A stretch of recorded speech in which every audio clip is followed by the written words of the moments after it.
بسم الله الرحمن الرحيم halkan waxaan ka soo jeedinaynaa war saxaafadeed ka soo baxay golaha guurtida degmada Caabudwaaq wuxuu u dhacayaa sidan bismillaah ujeedada golaha guurtida beelaha sade iyo dib u yagleelida galmudug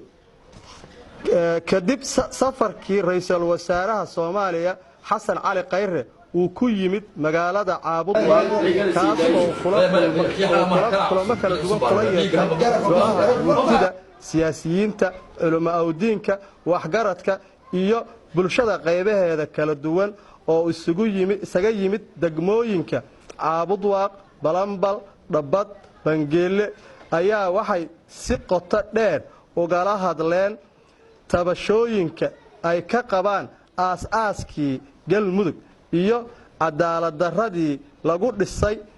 kadib dood iyo falanqayn dheer wuxuu ra'iisul wasaaruhu garwaaqsaday in dhammaan tabashooyinka beelaha sade ay ka qabaan galmudug yihiin kuwa sax ah wuxuuna ballan qaaday in galmudug cusub oo aan sadbursi lahayn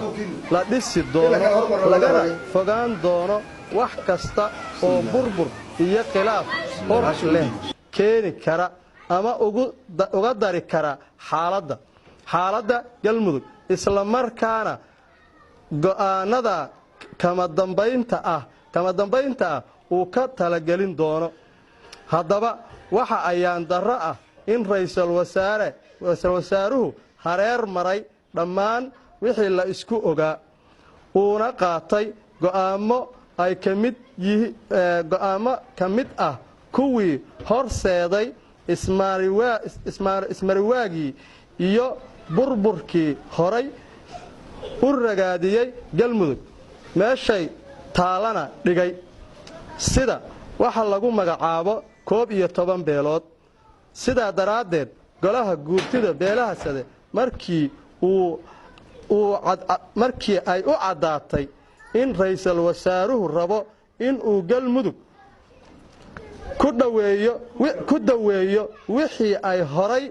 ugu burburtay markii ay arkeen in uusan waxba ka soo qaadin wax tixgelin ahna siinin cabashooyinkii iyo qoraalladii ay u gudbiyeen markay yaqiinsadeen in awood qaybsigii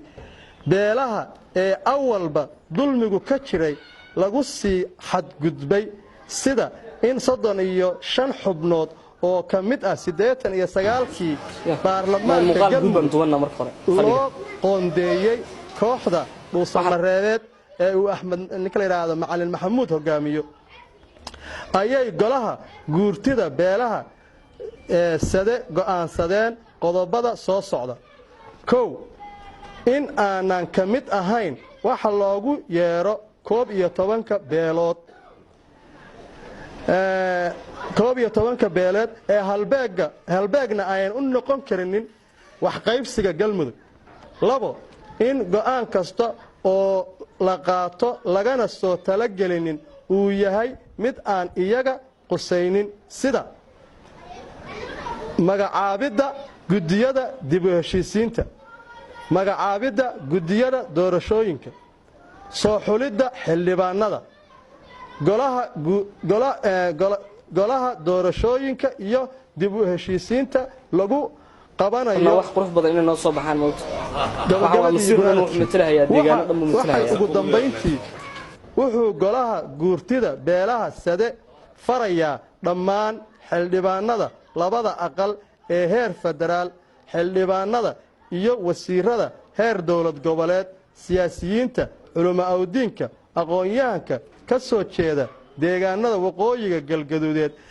in ay ku yimaadaan sida ugu dhaqsiyaha badan laga bilaabo maanta ay taariikhdu tahay 17 bisha 7 2019 aad iyo aad baa u mahadsantiin